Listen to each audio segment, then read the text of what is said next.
into sports style fashion. Who are you and what do you do? My name's Simon Crafar. I'm an old washed up motorcycle racer from the 90s and 80s, 90s? yeah, 70s? I raced bikes professionally. I raced bikes for probably 20 years and professionally about 13 years, 7 years World Championship, and managed to win at the highest level, in Grand Prix, in the big class. And now I've been retired for quite a long time racing, but I teach on track, I instruct and really enjoy it. Like basically helping both people that do it for a hobby to get going, but also young racers. And Simon, let's go back 20 years. I mean, the bikes, technology, everything would have been completely different. Completely. I think the biggest change is, yes, sure, they're faster now. They get faster every year. But I think the biggest change is tyres. The grip level of tyres now is amazing. Like the development of the rubber, they just get better and better. And the tyres do make the biggest difference lap time. So I would say that's the biggest thing. There's a lot of development with electronics as well. They make it safer and tyres last longer, things like that, traction control. But I'd say that would be the two biggest differences. Why and how did you get into the sport? It wasn't from family. My father was rugby and horses. He's a blacksmith farrier, and he obviously pushed me those sports, and because I could have a horse for free, and rugby was pretty cheap, but I didn't like either of those. I did enjoy the horses, but as transport, and freedom as a kid. But I learned how to ride a bike on a farm from a friend, and I knew straight away it was my passion. I just chased it ever since. And luckily for me, in the early years, my father supported me in it. Like he realised I wasn't into his sports, but supported me in mine, and so I feel it my obligation to do the same for my kids. Whatever they want to do, I'll support them. Highlights of your career? The 3 podiums, including the win in Grand Prix in the big class, and I suppose the one I remember the best is I got second in the Grand Prix at Phillip Island, Australia, and to be standing on a podium with a sea of people. It was a really big event because an Australian, Mick Doohan, won the World Championship that year, and they were in Australia, the race. So even though I'm from New Zealand, all my family made it over, like a lot of family and friends, and to stand up there, it's like a dream come true, in front of friends, family, and a roaring sea of people. It was something incredible experience. So that'd be it, I'd say. How dangerous is this sport from when you started to now, and what is it about it that appeals to a man, really? I don't know that I suppose it's partly danger, but I don't think any of the riders, no matter what level, will like to get hurt. We all try and avoid it. Go, though, yeah, but it happens. But it's more the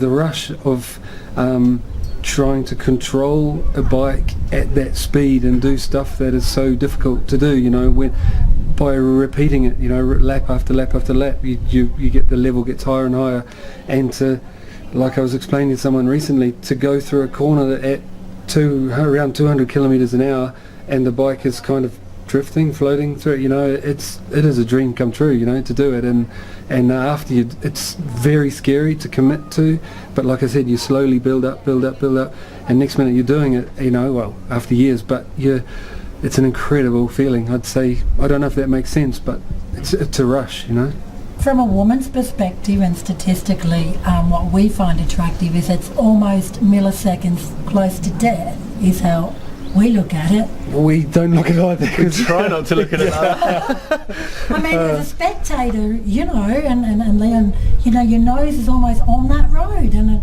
from someone that will never do it, it looks incredibly. Well, from my side, I raced, like I said, 20 years, and as hard as I could, tried as hard as I could, and I didn't have worse injuries than normal, like bones, not like collarbone, bones in hands and feet is a common, wrist, but and a lot of, real batterings, when you fly up and it's like literally jumping off a house roof onto the concrete.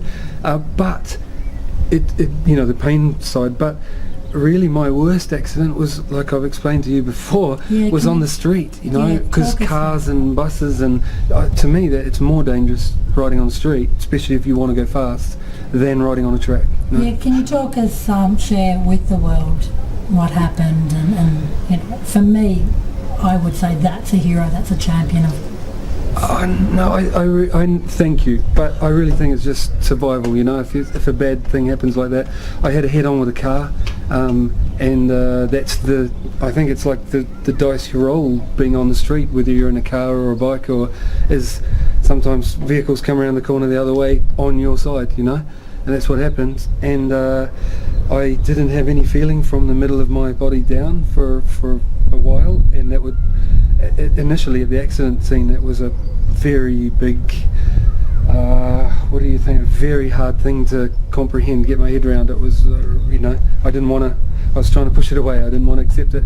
But when how long was it, probably 2 weeks, I started to get sensations in my leg, and private parts and toilet functions started working again, and I would, that gives you hope. So, and 11 months later I was walking around, on 2 feet, not well, but, and that is, like I said, the worst experience. It's all very life-changing, because it made me realise what is important, family and my kids, and so that's the good that came of that. But like I said, I really don't like people thinking about racing as so dangerous, because I honestly believe, I think I've proved it, 20 years of racing, small injuries, and then I don't ride on the street. A couple, the few times I did, that happens. So relatively, I think it's, you're playing on the edge of danger all the time. That's your job, but there isn't vehicles coming the other way, and the tracks are built quite safe now, and you've got the best help there, medical wise, and that's my take on it anyway. What's your legacy through it all? We've got Leon here, and I hope you don't mind me saying Leon's just 26 years old. Yeah, so he's in his prime. Yeah, talk us where you're at, Leon, and then Simon. Well, from my sort of side of things, it's been pretty bad the last sort of 3 months, to be honest. Basically, I signed with a team to end up racing in MotoGP, and they had a sponsor pull out last second, and I've had no option to get another ride. So I'm sort of waiting for an injured rider or something so I can jump on a bike. But for me, I'm not in a sort of good place right now. But at the same time, things can come of that, so and if I can jump on a bike that's capable of good things, you never know, I might be able to jump on and hopefully I can have a good ride, and you never know what can happen from there. So it does happen in riders' careers, they have a low and then a high, and I've had it happen before, so you never know what can happen from here. But Leon is on a big bike in the top 10 riders in the world. Like, if he turns up at pretty much all of the classes on a competitive bike, this is the big capacity bikes, because he's reasonably big for a rider. You have to ride the big capacity bike. He's in the top 10 in the world, and I say top 10 because he'll be finishing in the, he's won races, he's podium, and it's a real shame he's not on a bike, but it's also a sign of the times, sponsorship wise. At the moment, teams and sponsorship shrinking, and but also things like happen to Leon. Teams will play their cards close to their chest, say that they need 2 riders, and Leon they're talking to 3 riders, because they think not all of them are going to sign in the end, so they're juggling, talking to 3, but in the end all 3 wanted to do the ride, and yet Leon was left high and dry. So it can be a cruel game at times, isn't it? Disappointing, but it's life, and the important thing is when he gets back on a bike, shows what he can do, and then you're back on top. And the saying is in our sport, it's probably the same in a lot of sports, is you're only as good as your last race, you know. And So when true, yeah. when you turn up and you have a good result, everyone comes, you know, you're flavour of the month again. Yeah, you know, exactly. 'cause Things you're change around from then, Yeah, and yeah. everything happens in a different way. So Yeah. I mean, the name that always comes up within MotoGP is Marc Marquez. I interviewed him briefly. What's so good about this kid? Like, he's I've got my ideas, but I'd Yeah. like to hear Leon's. How do you say he's sort of broken the most records going? First year, I mean the youngest, and he's been his rookie year and stuff like that. He's phenomenal, no doubt. I personally think there's quite a few riders that could have whether done something similar or had a Close, yeah. had a good shout at it. I mean, I sort of put it into perspective, like if a boxer, when they start off, you know, they need to build their confidence up. It's the same as Marquez, Valentino. They've all started off, they've had really good equipment from day one. He's been nurtured in the right way, and he's come through, he's believed in himself, and he's got all the right sort of things you need to be able to become a champion. And he's done that in a real short space of time in Moto3, Moto2 and now MotoGP. So he's without a doubt phenomenal talent, and absolutely has massive confidence. Even when his bike's not right, he's still riding around it, figuring things out. He's making a good difference on that bike, but a lot of that comes down to confidence, and it's the way he's been brought up through. You know, he's had a good team of people around him, and they've made him to what he is now. Because Spain's renowned for good tracks, isn't it? No? They've got the most Grand Prix, you know, like World Championship level tracks of anywhere, I think. Yeah. And the sport is a national sport. You know, it's like football, or you know what I'm saying. Yeah. In other countries, it's really popular. To go back to they've got a lot of guys coming through. It's because of this. They bring them through. You know, there's classes, affordable classes to race at all ages, you know, and a lot of other countries, they won't even let guys on a bike at that age, you know, and that's what, you know, or there's no infrastructure to bring them through, you know. But and I'd say hats off to Spain. They're doing it, you know. They deserve what they're doing. Three world champions in the three classes last year, because they're bringing them through, you know. Big companies putting some money in, and you know, and making it work. Can I say about what I believe about Marquez and sport, or to be honest, not just sport, work, any job. I think just watching and going through myself is that to be good at something, you need natural ability, you need a good level of that, and you need a good work ethic, you know, like as in to push yourself and never give up training, you know, and push yourself forward. And what I've noticed is the real natural ability guys, they're incredible. There's occasionally some of them, you see them, unbelievable talent, you know, they've made it from kids racing to all the way through relatively easy, you know. They don't even really need to train, you know. They're just stunning natural ability.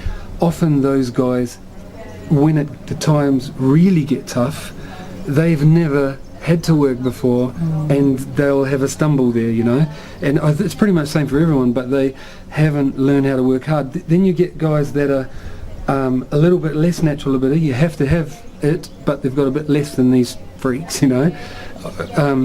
And they learn how to work hard, and they're normally the guys that make it to all the way, you know. But to me, it doesn't happen often. But it's guys like McDowan, you know, and Marquez, you know, guys like that have both, you know. And it's not common, but that's the way I look at it. He's got an awesome work ethic, and he's intelligent, and he knows what he wants, and he's that incredible natural ability. That's the way I look at it. To give it all in a link, mass in Formula One, I'm heading there next month, and it's a big thing about, they're all saying, you know, you don't have the right car, okay, the fuel's changing, and talking to Brock, everyone seems to be blaming the bike because it'll affect your performance. No doubt. In my opinion, if you are not on the best kit, you could be Marquez. If you're not on the best bike or on a bike capable of winning, you're not winning. A bike in the ballpark, hey? Like, yeah, it has to be one of the top couple of bikes that is capable of winning to be able to win. And how much money's being thrown at these kind of bikes then, like Marc Marquez? I don't know what their budget is for a year, maybe 40, 50 million I can imagine for the whole thing. I remember reading years ago Yamaha's budget was 40 million years ago. I just knew from the day I rode those bikes, and that's a long time ago, and they were two-stroke, so probably half the price to build, and they were 1.2 million each bike. Each rider has two, so that's only to lease the bike for the year. You give it back afterward, and you pay all parts on top of that, all the tyres, all the running, all the hotels for all the, all of the staff. So it's a lot of money, and these bikes now are at least double the cost, so because four-strokes are a lot more moving parts, so they cost more, so I think it's a lot of money. The team I was meant to sign, or I did the deal with in GPs this year, their budget was pushing 10 million for this year, and they're not a factory team, they're just a team leasing bikes. So with an actual manufacturer developing and doing everything else, it's ridiculous. So paying like the top three riders, is there a big price discrepancy with these riders? Massive. Matches the bike? Massive, yeah. The top riders, I don't exactly know what Valentino was on, but I've heard rumours from the difference of Valentino, which is on millions and millions and millions, to the guys at the back that are paying to ride, or trying to ride for free at the best. And it's the same as any sport, and probably any job. The pyramid, those few boys at the top, or girls, whatever it is, whatever sport it is, they, command all the money, and you know what I'm saying? If you can get on the edge of that, you can make a good living, but below that, you're fighting to survive, It's sacrifices athletes, are there sacrifices in this job? And can you... I think any job you gotta...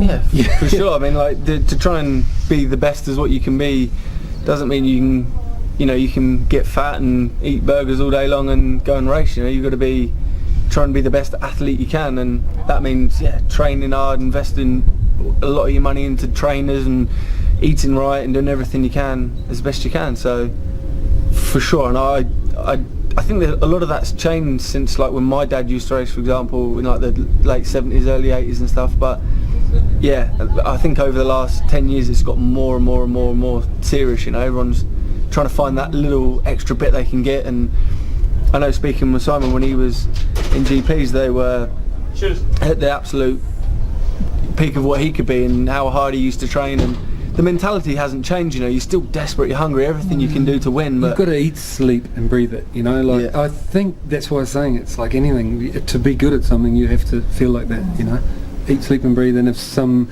things come along, it's lean times and you haven't got a job, you don't give up, you find a way through that and keep pushing. Image important in what you do?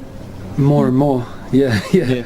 More and more, like a big thing with my sponsors has been the image I can give off. Like, it's a funny thing actually, when I was racing in England, a lot of people used to have a go at me for the way I used to carry on and act, and then when I get into the World Championship, everyone's praising me for that, and it's quite funny. And they're the guys with the money, they're the sponsors that are funding what we do, really, so they're the guys you've got to listen to, and having that, it's not like a rock and roll life. You've got to be dedicated and showing how keen you are, but an image you can give across is so important, for sure.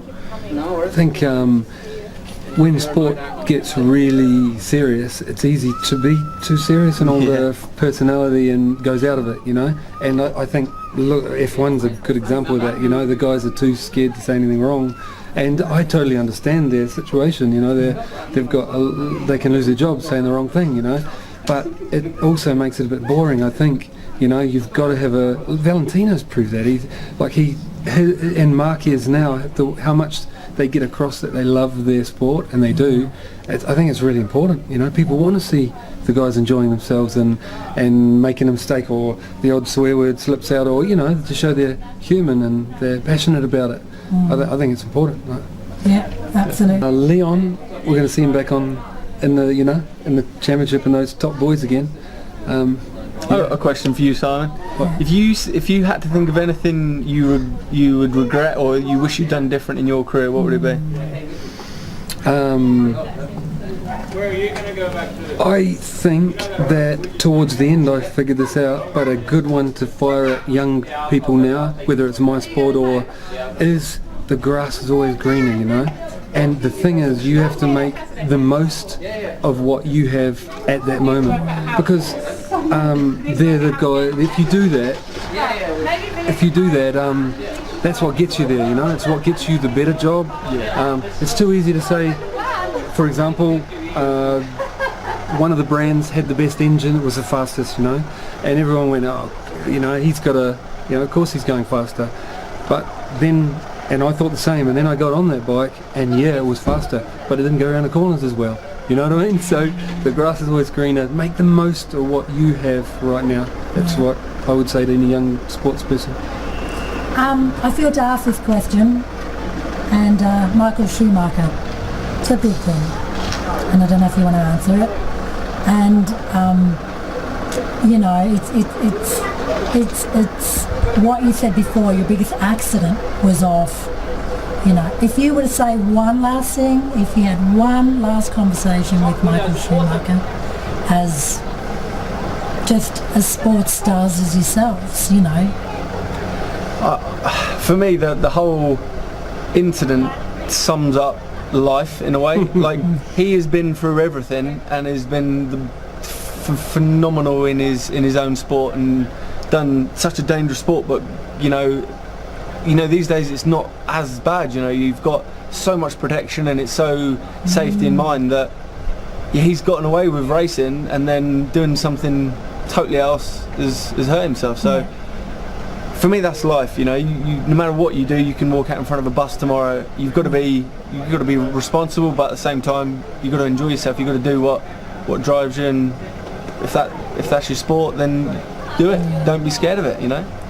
Answering your question directly, exactly what you asked anyway, I'd like to give him a hug and say thanks for what he gave to us as a sports guy. He's amazing. But yeah, like Leon said, it's life, you know, stuff like this happens. About head injury, I had one, and I paid my insurance every year. Like, basically, I got advice from the guys at the top of the sport at the time, and they said pay 10% of whatever you earn on insurance, you know, like to make sure if something bad happens that you can modify your house, or you can your car, or you know what I'm saying. And I thought the worst injury was what I almost did, be like spinal injury and not be able to walk around, and that's what I thought the ultimate was. And but looking at the guys in my sport and other sports that have had injuries, the guys that have spinal injuries, they keep their business, they keep their family, and they keep their friends. The guys with head injuries, they're not the same people anymore, you know. Like, I'm not saying Schumachers will be that bad, but the guys from my sport that I know that have had, they lose everything, you know.